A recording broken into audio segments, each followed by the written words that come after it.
दूसरी बात है कि जो जिस शैली में हम पहले करते थे, अभी थोड़ी अपनी शैली बदलनी पड़ेगी। पहले आज्ञा पालन का जमाना था, हम जब छोटे थे तो माताजी ने कहा, पिताजी ने कहा, नो आर्ग्यूमेंट, चुप यानी चुप। श्रद्धा भी थी, उसमें कोई प्रतिक्रिया नहीं होती थी। मालूम था कि जीवन देखा है इन्होंने, इनके अनुभव से ही सब ठीक रहेगा। तो अभी ऐसा नहीं है, नई पीढ़ी प्रश्न पूछती है, उनको तर्क बताना पड़ता है। जो सारा भौतिक साधनों से प्रचार का मारा उन पर होता है, उसमें से भूल भुलैया उनसे उनको बाहर निकालना पड़ता है। तो एक तो बहुत अधिक अपनापन देने की जरूरत है, समय देने की जरूरत है और संवाद करने की जरूरत है। डिक्टेशन नहीं, डिस्कशन, ऑर्डर नहीं, कॉन्सेंसस। आज परिवार में बातचीत बंद हो गई है।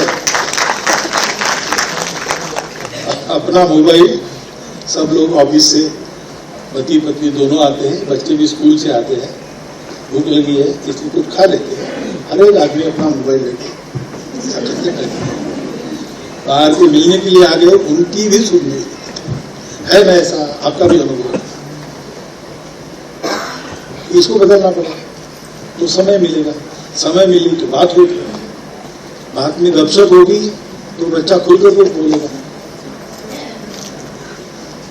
बच्चा अपना कितना भी दूर चला जाए, जीवन में उसको अनुभव जरूर आता है कि हमारा अपना क्या है, इसका महत्व दुनिया में है। तो लाख बाहर गया तो भी कभी आकर आपको पूछेगा कि ये ऐसा ऐसा है, इसका उत्तर चाहिए। क्या है, हमको जैसे पूछते हैं, विदेशों में तो पूछते ही है कि भाई ये बंदर के मुख जैसा भगवान और हाथी के मुख जैसा भगवान, ये क्या मामला है।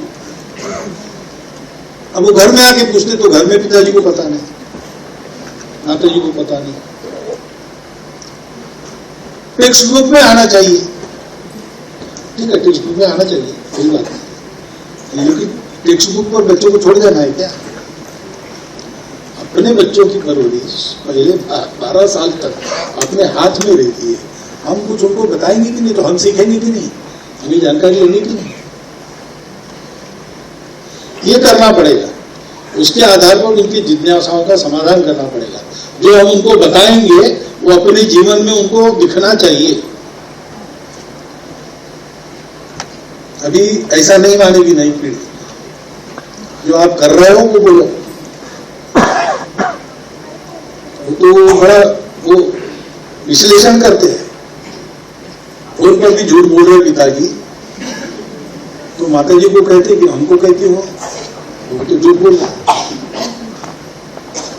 क्योंकि IQ बढ़ा है, EQ नहीं बढ़ा है अभी, इसलिए चलेगा। तो अपनी शैली को हमको ठीक करना पड़ेगा। संस्कार जो होते हैं वो इस आत्मीयता में से, संवाद में से होते हैं, उदाहरण में से। ये 3 घटक आवश्यक है। दुनिया में कहीं भी जाओ, कभी भी ये आवश्यक थे, है और रहेंगे। और ये अगर पक्का है तो उस टेक्नोलॉजी के चक्रव्यूह से उसको बाहर आना आसान होता है। कभी अंदर जाके फंस भी गया तो भी बाहर का रास्ता खोजता है और बाहर आ जाता है। लेकिन उसको ऐसा तैयार करना पड़ेगा। आपस में मिलते रहना। रिश्तेदारी कितनी व्यापक होती है, केवल अंकल और आंट से काम नहीं चलता हमारे यहाँ। मेरे भाई, फूफेरे भाई, चचेरे भाई, ये वो ऐसा चलता है। और ये सब लगाव कायम रहते हैं। तो फूफेरे भाई के साले का विवाह है, इसलिए जाना पड़ता है किसी, मेंटेन करते हैं हम, ये हमारी परंपरा है। इसको बने तक धीमा नहीं करने देना, मिलते जुलते रहना और साथ में बच्चों को लेके जाना, घर के सबको लेके जाना जितना बन सकता है। तो इससे एक बंधन बनता है, एक व्यापकता आती है सोचने के दायरे में, और मनुष्य